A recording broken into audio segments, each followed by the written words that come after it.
Baru-baru ini, Timbalan Presiden PAS, Tuan Ibrahim Tuan Man, mempersoalkan bagaimana projek-projek tebatan banjir dibatalkan sedangkan ia masih belum bermula. Mengapa dibatalkan? Katanya Tuan Ibrahim baru-baru ini. Dan apa yang dikatakannya lagi? Perdana Menteri seperti seekor burung tiung yang bercakap. Ini salah satu kejutan buat seluruh rakyat Malaysia. Salah satu MP membidas di dalam Dewan Rakyat pada hari ini mengatakan bahawa Perdana Menteri ke-10 Malaysia Anwar Ibrahim seolah-olah seekor burung tiung yang bercakap. Ini sangat-sangat pedas. Adakah disebabkan ucapan Presiden PAS Tuan Ibrahim Tuan Mat baru-baru ini akan berhadapan dengan tuntutan fitnah dan tuntutan saman? Ini salah satu isu yang sangat-sangat mengejutkan buat seluruh rakyat pada hari ini. Oke, baiklah, sebelum saya meneruskan isu yang tergempar, mohon kiranya pertimbangkan, tolong tekan butang subscribe dan share video ini. Baru-baru ini, lebih kurang 10 menit yang lepas, media ini berkata, Anwar seperti burung tiung yang bercakap. Dalam membidas Anwar Ibrahim yang membatalkan kelulusan 6 projek tebatan banjir di bawah kerajaan sebelum ini, ahli Parlimen PAS mengibaratkan Perdana Menteri Anwar Ibrahim seperti seekor burung tiung yang bercakap. Mereka mendakwa seperti tiung yang hanya pandai berkata-kata tanpa memahami apa yang diperkatakan itu. Anwar juga tidak menyedari apa yang sedang berlaku ketika membuat keputusan berkenaan. Bercakap di Dewan Rakyat pada hari ini, Timbalan Presiden PAS Tuan Ibrahim Tuan Man mempersoalkan bagaimana projek-projek itu boleh dibatalkan sedangkan ia masih belum bermula.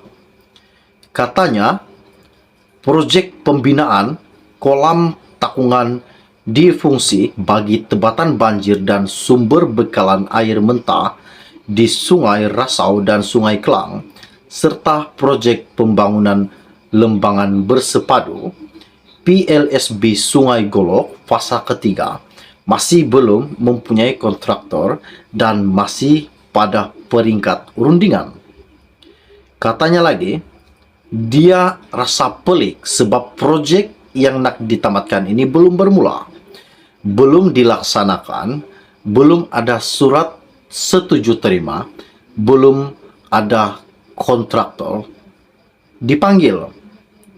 Bagaimana kerajaan tiba-tiba nak membatalkan perkara yang belum bermula? Katanya Tuan Ibrahim baru-baru ini ketika pembahasan Belanjawan 2023.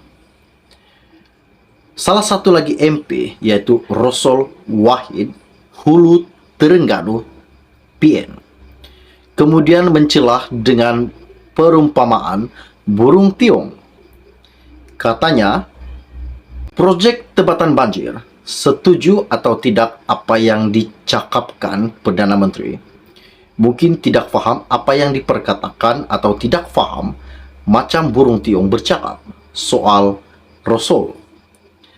Katanya lagi, saya bersetuju Anwar seperti burung tiung kerana dia tidak faham apa yang dikatakannya. Perdana Menteri mesti memberikan penjelasan mengenai perkara itu kerana perubahan iklim menyaksikan kekerapan banjir sejak kebelakangan ini semakin buruk. Kerajaan pentadbiran Ismail Sabri Yaakob sebelum ini telah memperuntukkan sejumlah RM19 bilion untuk rancangan tebatan banjir sehingga 2030 sebagai sebahagian daripada strategi jangka panjang untuk menangani masalah banjir di negara ini. Ketika itu, kerja-kerja tebatan banjir berada di bawah bidang kuasa Kementerian Alam Sekitar dan Air yang diterajui oleh Tuan Ibrahim.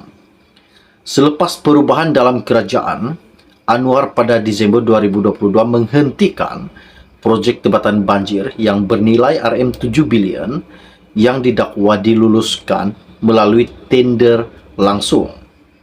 Dalam perbentangan semula, Belanjawan 2023 pada Jumat lepas, Anwar yang juga Menteri Kewangan berkata 6 projek tebatan banjir itu akan ditenderkan semula pada tahun ini bermula pada bulan Jun.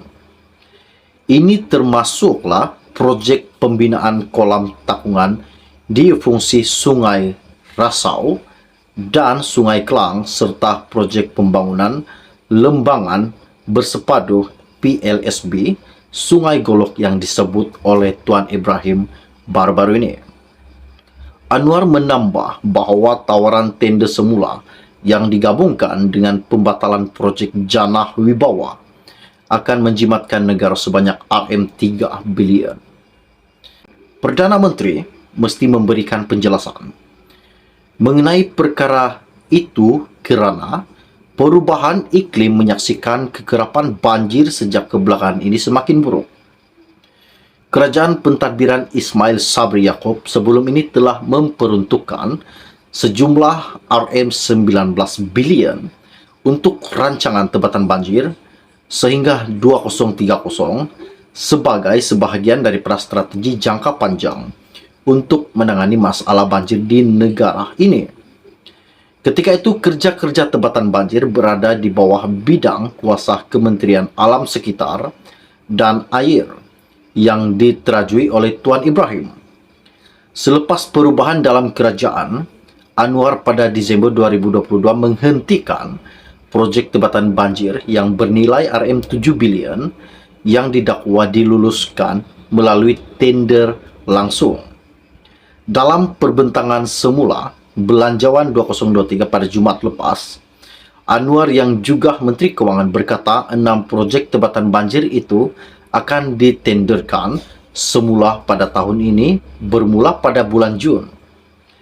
Ini termasuklah projek pembinaan kolam takungan di fungsi Sungai Rasau dan Sungai Klang serta projek pembangunan lembangan bersepadu PLSB Sungai Golok yang disebut oleh Tuan Ibrahim baru-baru ini. Anwar menambah bahawa tawaran tender semula yang digabungkan dengan pembatalan projek Janah Wibawa akan menjimatkan negara sebanyak RM3 bilion. Adakah apa yang dikatakan Tuan Ibrahim baru-baru ini akan dikenakan tindakan tata tertib berkaitan dengan Anwar ialah seorang burung tiung yang tahu bercakap. Itulah kata-kata yang dilontarkan Tuan Ibrahim kepada Perdana Menteri kita. Apakah tindakan seterusnya yang bakal dikenakan kepada Tuan Ibrahim? Oke, baiklah, setakat sekian informasi dari saya. Jangan lupa pertimbangkan, tolong tekan butang subscribe dan share video ini. Kita akan berjumpa lagi. Salam jumpa dan salam kenal. Bye-bye.